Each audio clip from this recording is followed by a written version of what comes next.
Learners, welcome back. Today we are going to start with the substance of this course. We are going to delve into the very first module, which is about regional integration in Africa. I'm going to give you an overview of the regional integration process in Africa. But obviously, before we do that, we will need to cover a little bit of theoretical background. I know people tend to be averse to theory, but believe me, I will try to keep it to its strict minimum. In terms of the learning objectives, I would expect you to be able to explain the importance of regional integration as an avenue for development in Africa. I think this point has become even more important in the face of the pandemic. The pandemic has emphasized the need for regional integration as a way to build back better, as a way to build resilience, as a way to build regional value chains, structural transformation, many of the things that up till now have proved rather elusive. You should be able to review the functioning of the main regional blocks and take stock of what their achievements and failures have been. You should be able to critically assess the status of regional integration at the continental level. And finally, you should be able to explain and understand the process leading to the Afcft agreement as it stands today. Okay, let us start with a little bit of theory. Let me put this question to you. What is regional integration? Okay. We can define regional integration as an arrangement between two or more countries to cooperate through formal regional rules and institutions. And there are various reasons why countries may want to do so. One is that they want to overcome barriers to the flow of goods, services, capital, and people across borders. Another reason could be that they want to manage shared resources, common resources. A third one could be to achieve peace and security in the region. In Africa, all three of these reasons apply. Regional integration may be motivated by different economic, political, and strategic factors. In Africa, as you know, for a long time, there was a lot of political rhetoric about regional integration, about Pan-Africanism. But luckily, we have gone far. And today we are past the stage of political rhetoric. Regional integration in Africa has become a reality. Okay? The African Continental Free Trade Area was launched in 2019. And trading under the agreement started officially at the beginning of this year. So it's very much a real thing. There are 5 stages of regional integration, and this is due to the work of Bela Balassa, an economist at the World Bank. And he basically explains the process of integration in terms of 5 stages, as we can see in this picture here. So the way to understand this diagram is to take note that, well, obviously it has 2 axes. On the horizontal axis, we are looking at the degree of complexity of the arrangement, and on the vertical axis, we are measuring the level of integration.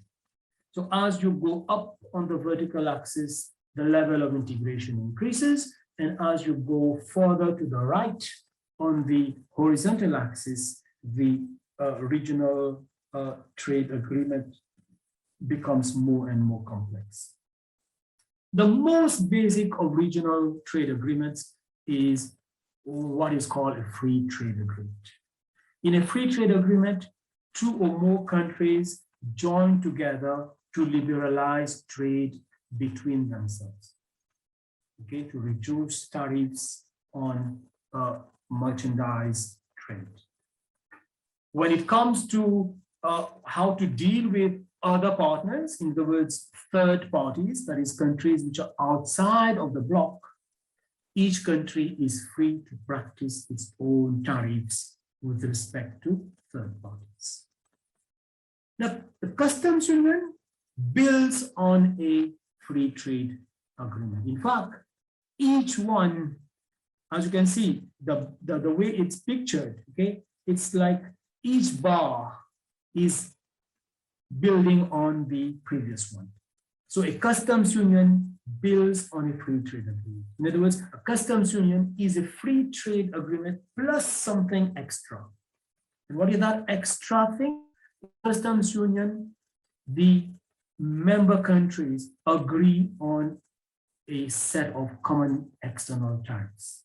That is a set of tariffs that all countries are going to practice relative to third parties. In other words, countries that are outside of the customs union. In a common market, the countries go further than goods. So now we are talking about free movement of capital and services as well. So it's not just about liberalizing trade in goods, it's also about liberalizing trade in services. We often tend to forget services, but let's face it, especially when it comes to Africa, trade in services is very important. In fact, in some cases, and the potential that Africa has to develop its trade in services is seriously underutilized. And this is the point I'm going to make throughout this course. The economic union in the next stage, it builds on a common market. And this time around, we go further and we liberalize, we promote free movement of labor. So workers can move around, okay? A worker can go to seek employment in another country on a temporary basis, okay? So that is obviously, as you can see, a much higher level of integration. It also involves harmonization of macroeconomic policies, tax rates, fiscal and monetary policies. And one existing arrangement in the world that can be described as an economic union proper is the European Union, okay? Political union is the ultimate stage. It involves common government, if you want. It involves all the member countries basically relinquishing their sovereignty, their national sovereignty to a supranational authority. And I don't think there is any political union as such in the world. Perhaps the one that does exist is the United Nations, but that's just one country made up of 51 states, and there is fiscal federalism. Each state is pretty independent in terms of the policies that it wants to practice, so long as it conforms to the broad set of laws of the country.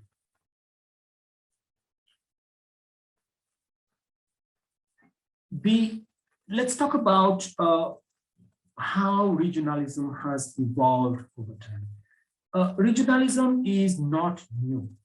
It goes back at least to the early 19th century. Probably one interesting event is the signing of the Treaty of Rome in 1957, which really laid the groundwork for the European Union to come about. That was in 1957. But you will be surprised to know, in fact, that that Africa is home to the oldest regional arrangement in the world, and that is SACU, that is the Southern African Customs Union, which goes back to, I think, 1910. Okay, so it's the oldest one.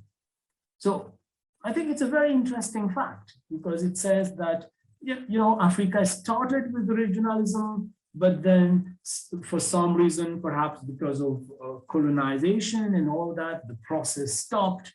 But we are now restarting the process. Okay, not just restarting, but building on it and accelerating the process. As of 2019, there were 302 regional trade arrangements that were in force. These were notified to the WTO. What explains regionalism? So, as I was saying, regionalism is not new.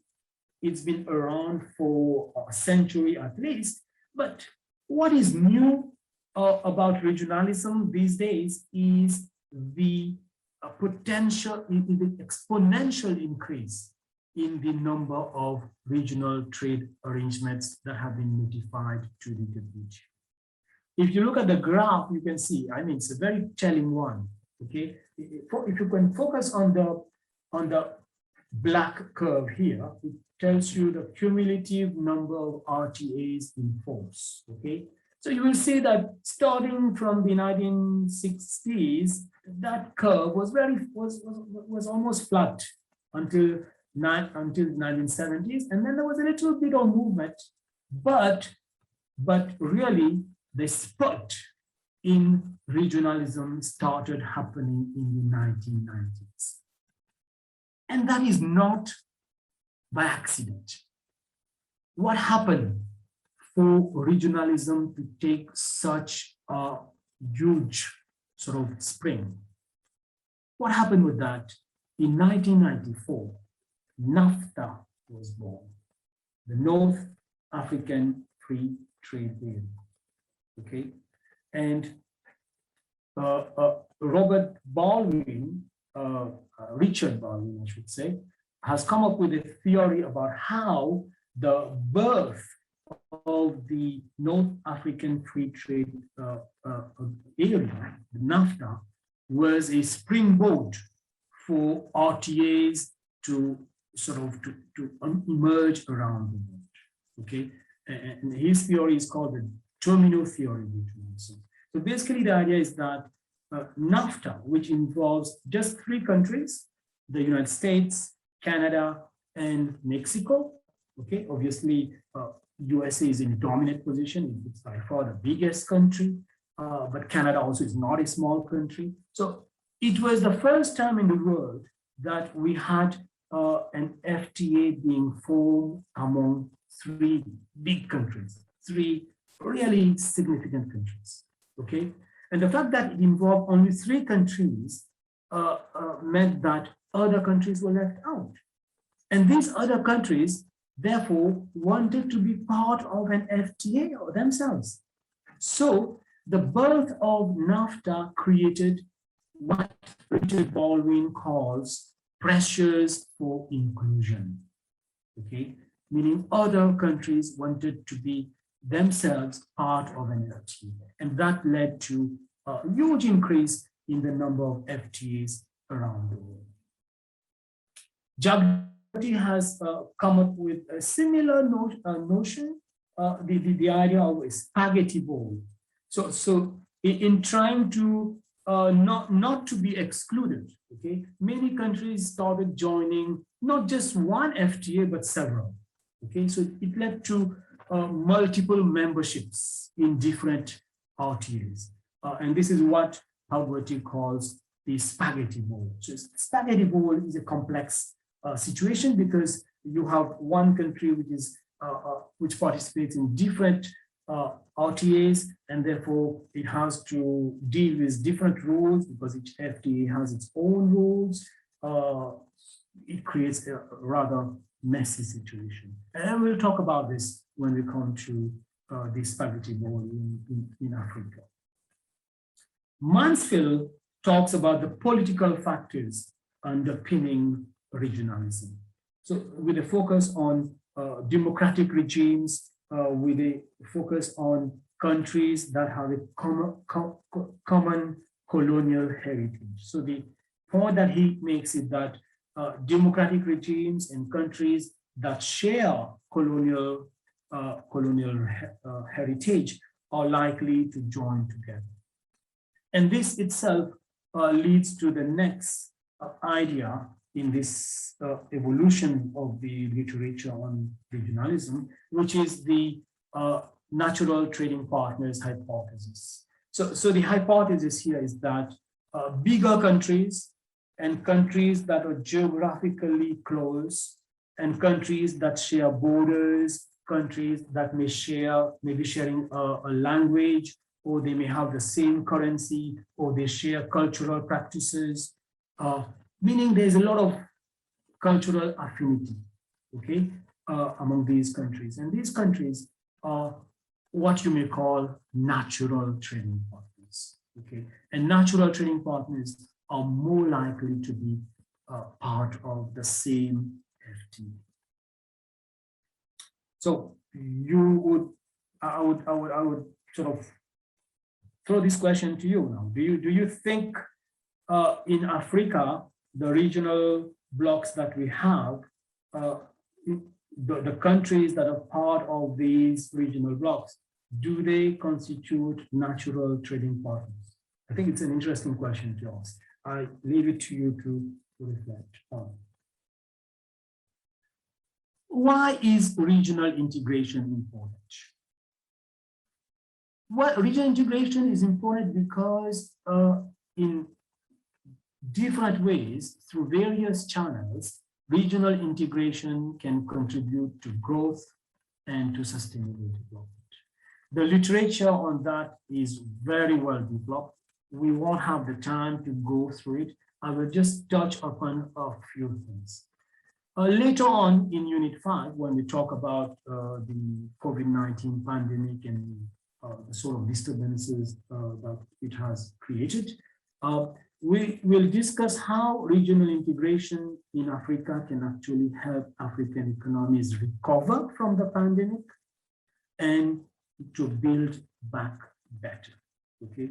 To build resilience, to build regional value chains, and to accelerate the process of structural transformation. One reason why regional integration is important is because of the robust relationship between trade and growth. Okay, the literature is more or less unanimous on this link between trade and growth. Okay, there is a strong correlation between trade and economic growth. If you look at this chart, for example, okay, it's a scatter chart, scatter plot.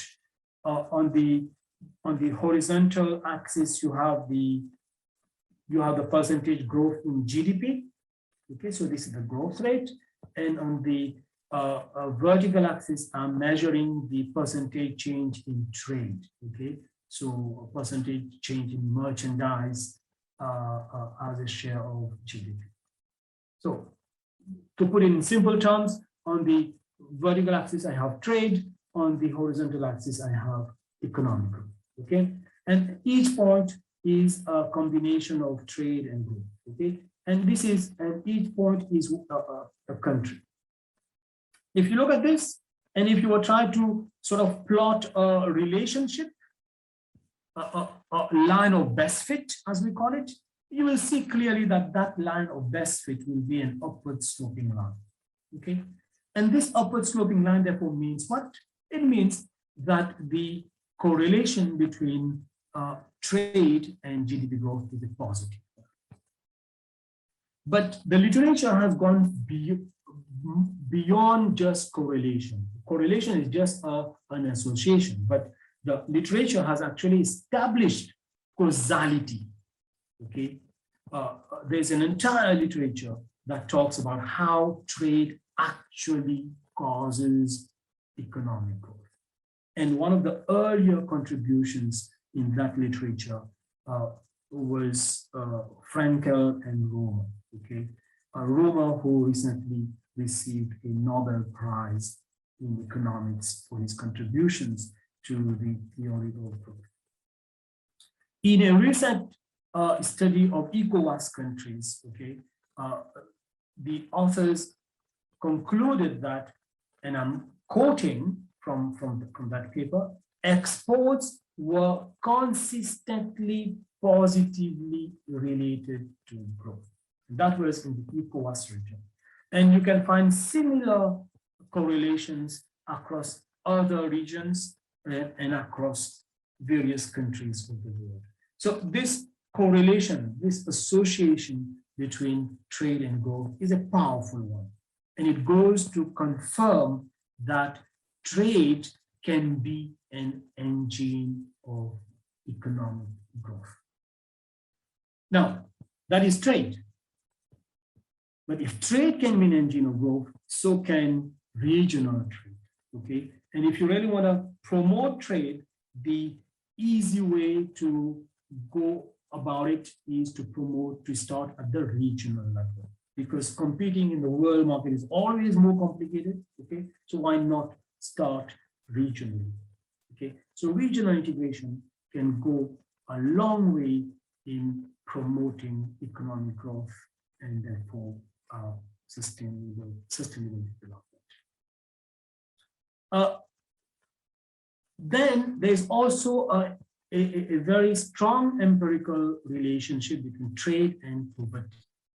Okay, it's been found that trade liberalization is beneficial for poverty reduction. Countries that liberalize trade actually are able to alleviate poverty. They're able to create gainful job opportunities. They are able to create employment for women and for vulnerable groups. So in that way, trade liberalization is beneficial for poverty reduction. And I would conclude with this, this section with an interesting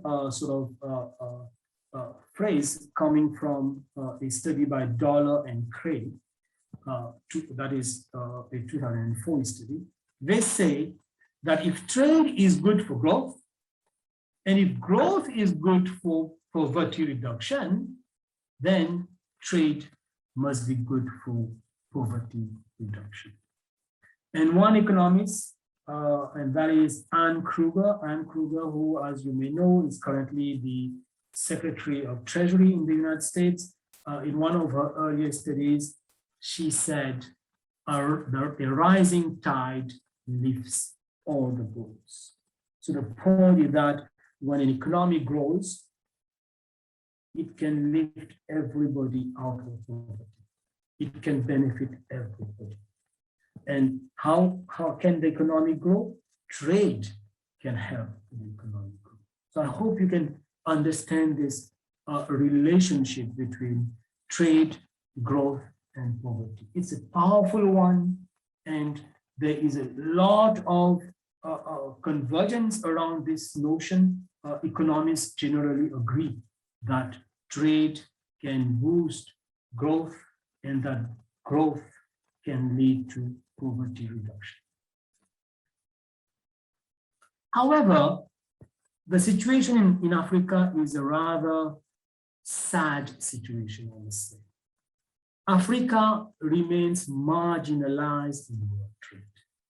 Okay, in 2018, 2019, Africa's share of world exports was just 2.5%, and that is lower than its share of global GDP. The point is, Africa doesn't export enough. And what is more, Africa's exports tend to be concentrated in a few unprocessed commodities. We are talking about oil, okay? Africa's biggest economy is Nigeria. Nigeria is predominant. Nigeria's exports is oil. Angola is another big oil exporter. Ghana, Egypt, Algeria. So you have many oil exporters. And beyond oil, you have many countries that are primarily commodity exporters. So South Africa, we are talking about gold and diamond. Zambia, we are talking about copper. so many countries which are still bogged down into raw material exports. The problem with it is that you're not only susceptible to adverse terms of trade shocks. As you know, commodity prices rise and fall. They tend to be very cyclical, and therefore you're exposed to that kind of risk. But also, what happens is that these commodity exports have very low value addition. For example, when you take gold, South Africa is a big exporter of gold. You might say that, well, South Africa should be a rich country. Yeah, it has gold. Okay, it has diamonds. But that is not the case. Why? Because most of the gold is exported in unprocessed form. Okay, and therefore you don't really get the value out of it. So the point which has always been made and which can always be emphasized is that there is an urgent need for Africa to go up the value chain and to do more processing, to invest in processing, because that is where the real value addition lies. Africa's marginalization in world trade, you will be surprised, is due to its own trade policies. It's not me saying it, it's been established. And one of the earliest studies was by Yeats and his associates, which a group of World Bank economists back in 1996, who very convincingly, I must say, showed that there are different factors that constrain Africa's trade, but the main factors are domestic factors. And these are domestic trade policies. The point at that period was that Africa had very high tariffs, and these tariffs generated what is called an anti-export bias. Okay, because when you have high tariffs, you are encouraging domestic industries to produce, to sell in the local market, in the domestic market. In other words, you are encouraging import substitution, and import substitution tends to hurt export promotion. Okay, so countries were not able to develop their exports because high tariffs on imports distorted incentives and encouraged businesses to invest more in import competing activities than into exports. But it goes beyond just tariffs. Okay, there is one very influential study, I must say, by another World Bank economist by the name of Aditya Mattu, and his colleagues. And the paper is a very provocatively titled paper. The title of the paper is something like Landlocked or Policy Locked. Okay, so, and in that paper, they make the point that many countries that are landlocked, and in Africa, there are many such countries, okay? Malawi, Botswana, Zambia, many of these, Mozambique, okay? Many of these countries are landlocked, okay? Rwanda, and it goes on. Many of these countries are landlocked. And we know that landlocked countries face even bigger challenges when it comes to exporting, because now the products have to be cross-hauled across another country to the closest port. And the closest port may be, thousands of kilometers away. So that adds to the cost of exporting, and therefore it has the effect of draining these countries' competitiveness. So what Aditya Mattu and his colleagues are saying is that the problem is not just the fact that you are landlocked. The problem is that you are landlocked and you have policies that tend to make your landlockedness even more restrictive. He finds that countries that are landlocked also tend to have more restrictive transport policies. Because if your transport policy becomes very important when you are landlocked, because that will allow you to overcome the handicaps that landlockedness actually create. But then if your transport policies are restrictive, and if your regional infrastructure, your cross-border infrastructure is weak and deficient, it will only compound the handicaps created by the fact that you are landlocked. Okay, so African policies do a lot of harm to African trade. So how can regional integration help? There is a lot of underutilized potential that regional integration presents to African countries to boost regional trade. Currently, intra-Africa trade is about 15%, which is the lowest across all the major regions. Okay. And what we have noted, and this is a very interesting fact, and it's a very promising one, is that intra-Africa trade happens to be more intensive in manufactures than Africa's exports to the rest of the world. You can see it from these two charts. Okay, so if you look at, for example, manufacturers. So where's manufacturers? Here. Okay, the orange. So that's chemicals and other manufactured goods, as well as machinery and transport equipment. So these are the manufactured goods. Okay, look at the percentage that they represent altogether. 10 plus 1 plus 25 plus 0.9. So that's about 40%. Okay, and so that's for intra-Africa exports. In other words, exports among African countries within the continent. What about Africa's exports to countries outside of the continent? What is the share of manufactured exports? Well, that's 7.6% plus 16.3%, and that is about 24%. Okay, that's about 24%. So you can see 40% compared to 24%. But what is this saying? It's saying that African countries trade a lot more between themselves in manufactured goods than they do with the rest of the world.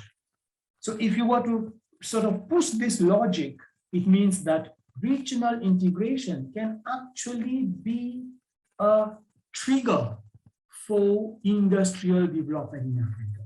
It can lead more African countries to produce manufactured products. It can be a springboard for African countries to build a viable manufacturing sector, something that has proved elusive up to now.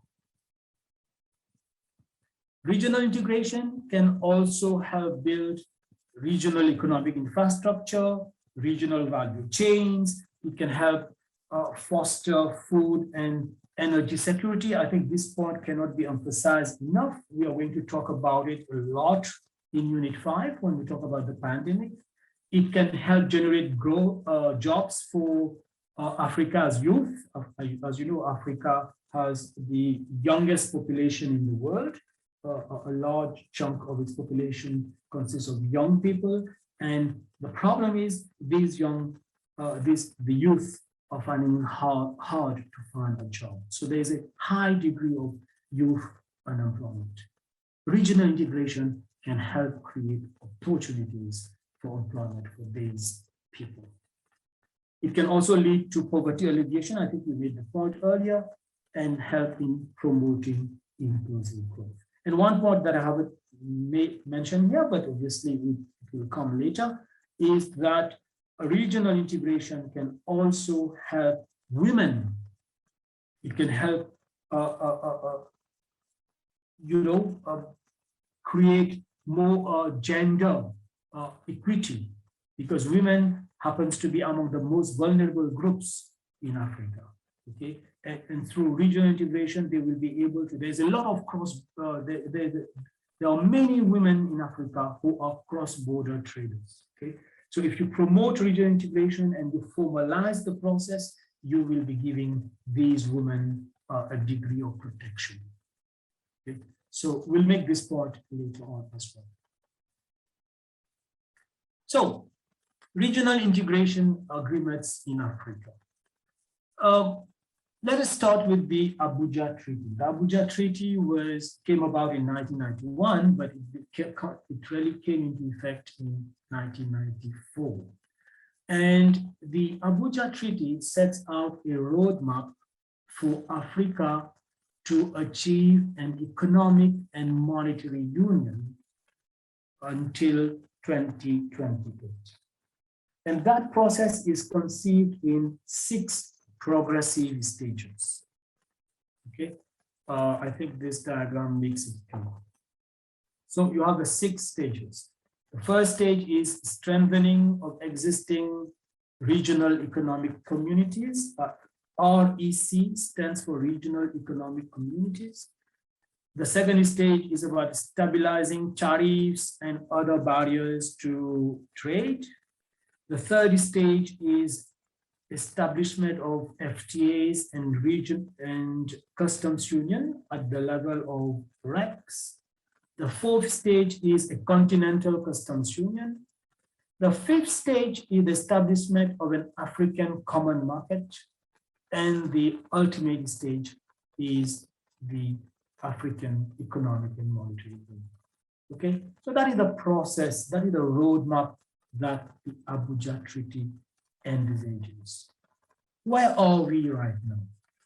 We are past the first stage.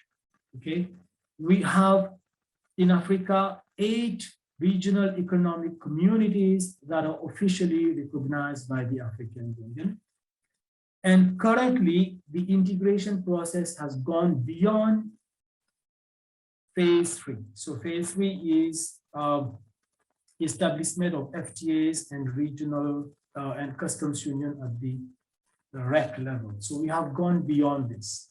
There are many RECs that already have FTAs and that have, some of them even have customs union. Some of them have gone beyond a customs union and have a common market.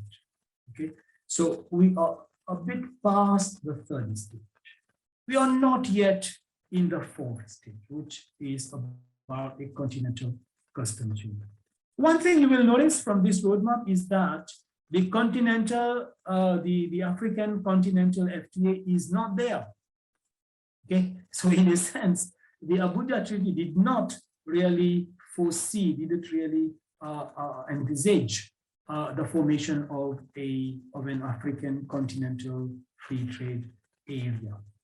It went straight into a continental customs union. But obviously later on, it was realized that it's important to have the free trade area before we could build up towards a continental customs union. Okay. So in terms of where the 8 regional economic communities stand, in terms of the level of integration that they have achieved, the progress is mixed. Different regional economic communities have achieved different degrees of progress. We will come to that later. On the whole, it appears that deeper integration on the continent has been hindered by a whole bunch of factors. The lack of political commitment is there. There's a degree of resistance to trade liberalization. Many countries commit, but then they commit to free trade, but then when it comes to liberalizing trade, they are reticent because, you know, bringing down the tariff barriers means exposing your local industries to foreign competition. And if you feel that your industries are not competitive enough, they might actually lose out in the process. They might be forced to shut down. That may create all kinds of socioeconomic issues, loss of jobs, it may lead to unrest also, it may lead to pressure by those firms for government to back down and to reverse the process. And in fact, that has happened in a few cases. There's a lack of coordination at various levels. Okay, we have so many different institutions, but communication sometimes is an issue. And then the problem of overlapping memberships, the spaghetti bowl of regional integration in Africa. There are many African countries that belong to different blocks, okay? And that creates a lot of complexity because when it comes to implementing commitments, you don't know which commitment to implement because sometimes the commitments are at cross purposes. Infrastructural deficiencies are there, and all of these problems have only been compounded by the pandemic. So here is the African spaghetti bowl. As you can see, you can see that different countries belong to different tiers, okay? Like if you take a country like Kenya here, okay? Kenya is in the EAC. Kenya is in COMESA. Kenya is in IGAD, okay? Yeah, if you take SADC, similarly, you have a bunch of countries that belong to different, so it's a complex process.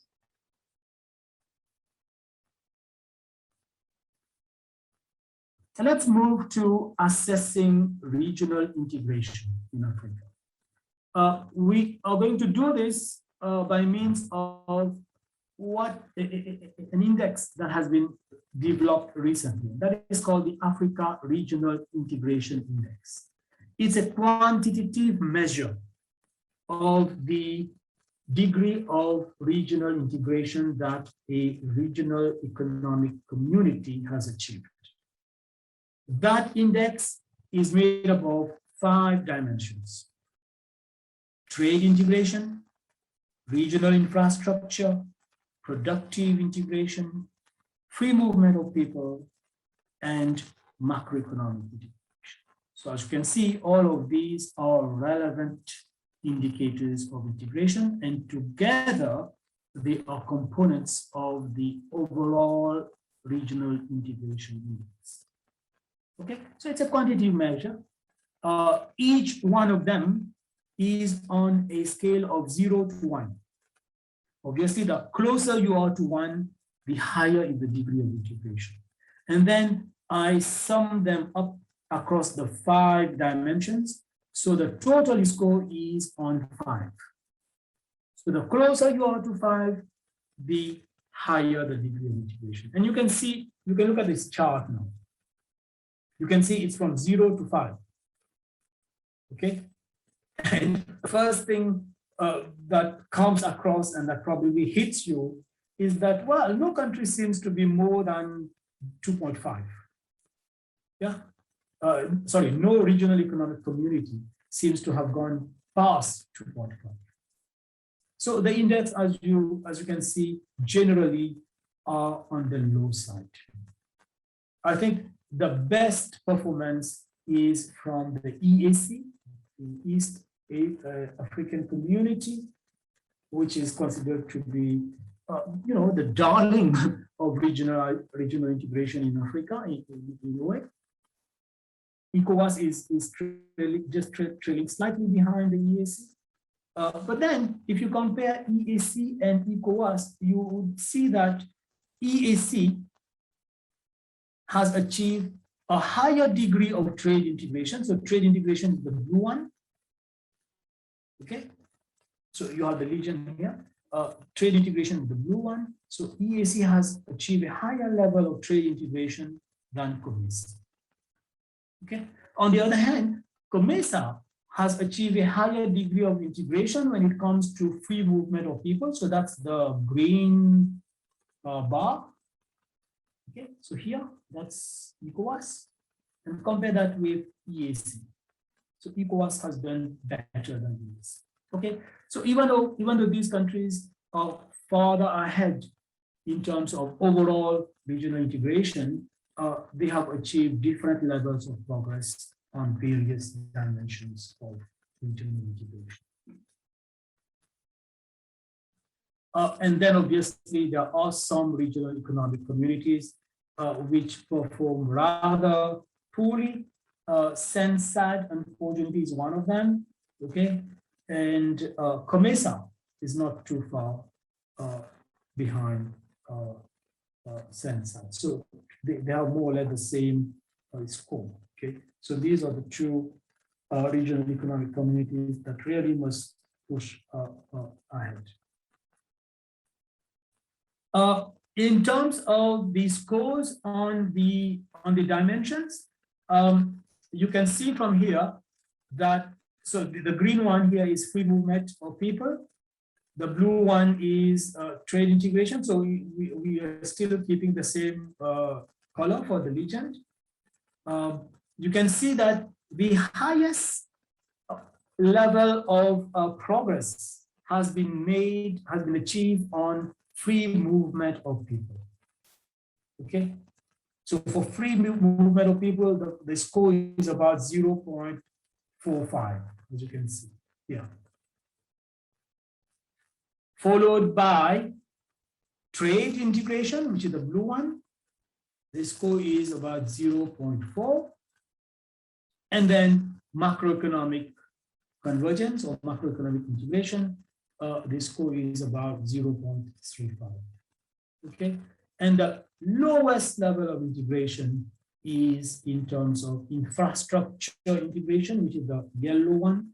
Okay, and there the index is very low.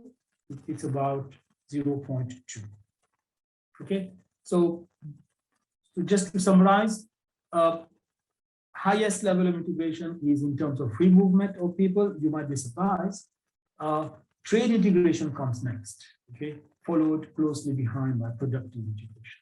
And then in terms of the 8 regional economic communities, the best performers are the East African community, followed closely by ECOWAS. At the other end, the poor performers are COMESA and Sensad. Now, let us look at trade integration for a moment. So I'm going to look at each of those main dimensions. So starting with trade integration. First of all, let me raise a note of caution when it comes to using African trade data. As we know, trade data in Africa may not be very precise. They tend to be underestimated because there's a high degree of informal cross-border trade. Okay, and this data is not reported in the official statistics. So basically, the trade data might be understating the true volume of trade that is taking place in Africa. So the chart shows the intra-block trade for all the 8 regional economic communities, and then it shows the intra-Africa trade. So we have for the 8 regional economic communities, and then we have it for the continent as a whole. So the one for the continent as a whole is the blue line. Yeah, this one. Where is it? The blue line. Okay, I'm trying to click on it and then it goes off. Okay, here.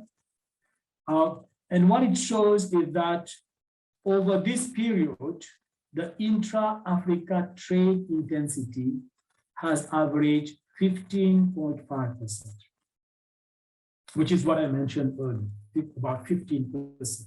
Okay, it's nothing to be excited about. In fact, if you were to compare this with the performance of other regional blocks around the world, it's the lowest. It's one of the lowest. Okay, so Africa really has a lot to catch up on when it comes to regional integration. And then East African community is the best performer with an intra-Africa, an intra-regional trade intensity of about 20%. What we note also is when it comes to SADC, SADC is the greenish line here, this one. Okay. SADC has performed very well recently. There has been a sharp increase in intra-SADC trade, and that is especially since around 2005 here. We see that, okay? And 2005 is not just an accidental year. It was the year in which the SADC trade protocol kicked in, okay? So that really gave a sort of a big boost to intra-SADC trade. At the other end, you have some regional economic blocks which underperform, and the two of them that are really at the low end are these two here, okay? And that is AMU, the Arab Monetary Union, and ECAS. Okay, let's talk about free movement of persons. So talk about overall integration, trade integration. Okay, the third one I want to talk about is free movement of persons. So this is another one of the dimensions of the integration index. So we won't have the time to talk about every one of the components that make up the index, but I think free movement of persons is something that we are very interested in. So I will spend a few minutes on that. Africa is making good progress, gradual, but good. I mean, slow but steady progress towards promoting free movement of persons across borders. There was a protocol on free movement of persons, right of residence, and right of establishment, which was adopted by the African Union in January 2018. That's a landmark protocol, okay? You do not have many regions where you have such a protocol. And Africa has it. Well, that is a good thing. It has such a protocol. On the downside, only 22 countries have signed the protocol, and just 4 of them have ratified it.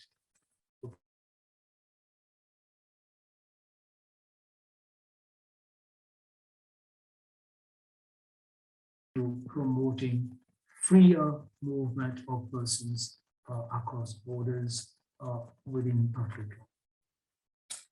One study, which is an interesting one, which tries to quantify the level of openness when it comes to movement of persons, is the Visa Openness Report. So if you refer to the 2018 report, there might be a recent one. I haven't checked that. That report, and I don't think much has changed, especially given that 2019 was the year of, the pandemic started toward the end of the year. So for that reason, in fact, you will see a lot of the data that I use, they stop at 2019, okay? Because 2020, especially 2020, the data has been polluted by the pandemic, so I don't think it gives a good picture.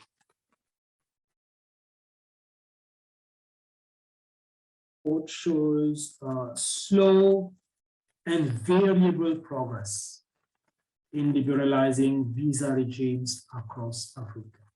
So on the whole, progress is slow, and even then, there's a lot of variation across different countries. Some countries are doing much better, other countries are falling far behind. On average, it appears that 25% of African countries offer visa-free entry. Okay, visa-free entry means you can travel to that country without the need for a visa. and about the same proportion, 24%, offer visas on arrival. So visas on arrival means you don't have to get a visa in advance. You travel to the country and you will be issued with a visa by the immigration.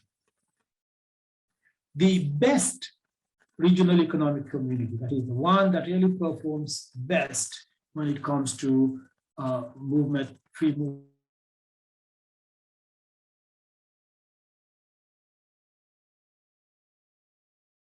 reciprocity. So the idea that no visa is required for African nationals. And the East African community follows ECOWAS, it trails behind ECOWAS on this index of open reciprocity. COMESA again is not doing very well, and it has much to do to catch. Let's talk about macroeconomic convergence, which is also one of the important dimensions of regional integration. You would recall that the Regional Integration Index comprises what is called financial and macroeconomic integration. So what is macroeconomic convergence? It's a process through which disparities in economic indicators are reduced towards aggregate targets. So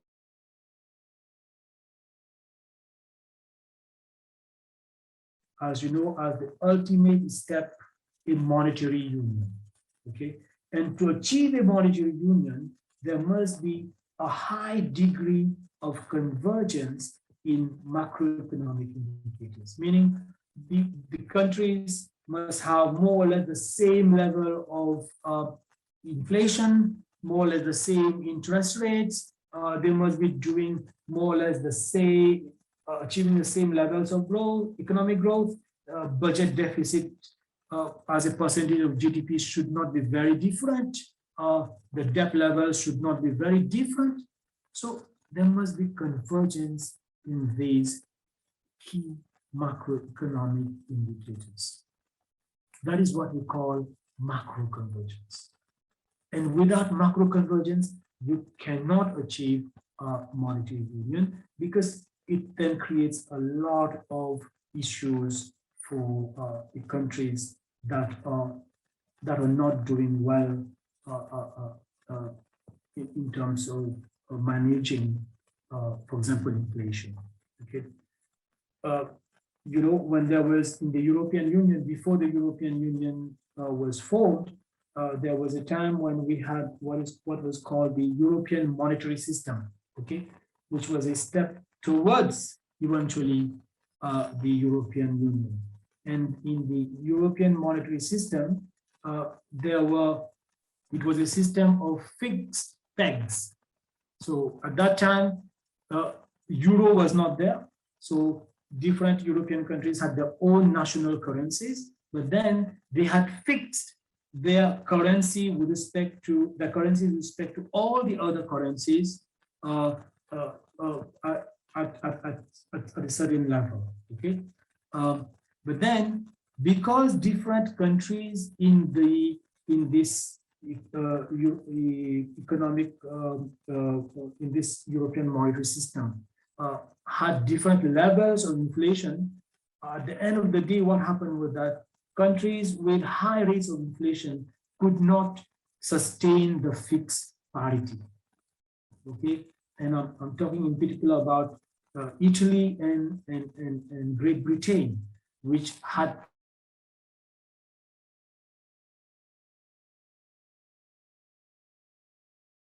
if you haven't achieved a degree of macroeconomic convergence, monetary policy, monetary union doesn't make sense. So when it comes to African regional economic communities, they have achieved a fairly deep level of integration on the macroeconomic level. There are 3 monetary unions that are currently in operation in West Africa, Central Africa, and the Common Monetary Area, which includes, which is basically SACU minus Botswana. So we have, as you can see, at the level of RECs, monetary unions that are already in place. So this notion of a monetary union is not a far-fetched idea. It is a reality. Okay? There are future monetary unions that are envisaged in COMESA, EAC, ECAS, ECOWAS, and SADC. Whether they will come about or whether they will be subsumed under the Afcft agreement is left to be seen. So on the whole, there is mixed progress on macroeconomic convergence at the country level, even before the pandemic. Okay, even before COVID-19 hit, different countries had widely different inflation rates, widely different debt levels, widely different fiscal deficits and all that. And the pandemic has only made things incrementally worse, okay? So the pandemic has caused macroeconomic divergence to increase significantly, okay? So this goal of macroeconomic convergence at the continental level remains more elusive than ever. So African countries will have to make an extra effort really to work towards macroeconomic convergence. Okay, so this is going to be our last slide.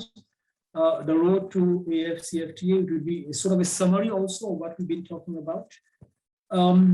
So as you know, the Afcfta was officially launched in July 2019 when 20 countries ratified the agreement. We have 54 African states that have signed the agreement, and 35 of them have ratified it. Significantly, at the beginning of this year, the trade protocol of the agreement came into force, meaning trading as per the terms of the agreement started. And it started amid a lot of fanfare, I must say, a lot of enthusiasm, especially in Accra, Ghana, where the first consignments under the agreement were shipped. The Afcfta is a key instrument in African Union's action plan on boosting intra-African trade, BIAT. So we're going to talk about BIAT quite a bit in this course. The BIAT came about in 2012, okay? And it sets out ambitious goals, I must say, for regional integration in Africa. It envisages consolidation of regional free trade areas into a continental FTA. That was the initial plan. The plan was to build up, okay? So some of you might recall that SADC, EAC, and COMESA joined together to form what is called the tripartite FTA, okay? And the idea was that the other FTAs or the other RECs across Africa would try to do the same. In other words, they would join together and they will merge with the tripartite FTA. And in this way, we would move from a tripartite to a bigger FTA and ultimately to a continental FTA. That was initially the process that was envisaged. At the end of the day, it didn't work out this way, okay? The Afcfta was delayed and it was not built on existing FTAs. In a way, the Afcfta sort of went a different route. It allowed the existing FTAs or RECs to exist, and then it started to build up a process which is rather independent of the RECs.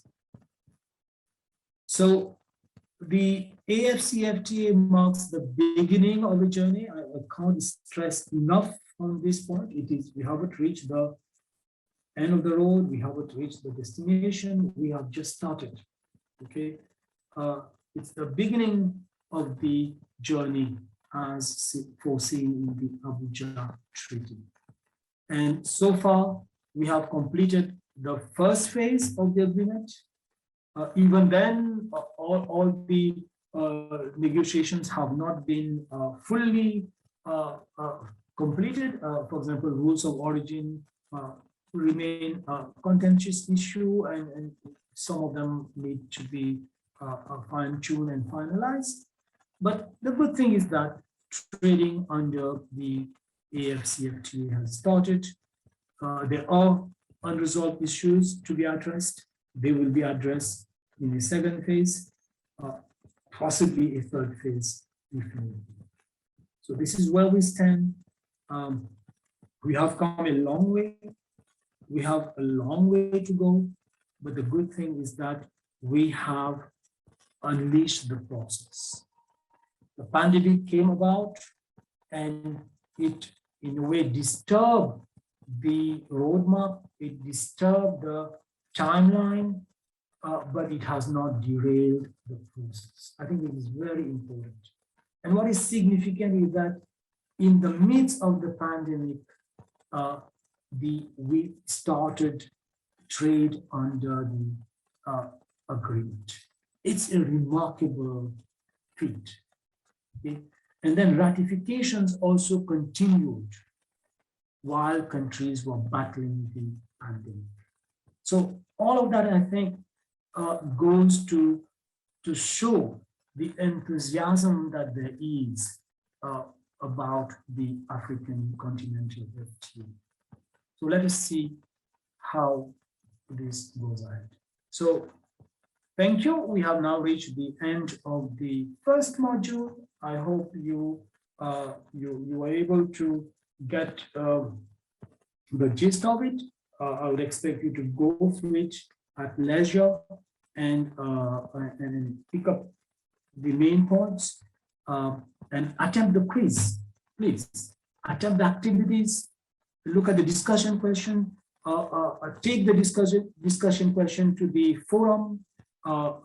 Discuss it among yourselves. I may not be able to answer each one's question. I will try to do my best to answer as many as I can, but the forum would be an opportunity for you to discuss those discussion questions or any other questions, any other issues that you want to plug. So thank you for bearing with me, and let's look forward to module 2. Goodbye.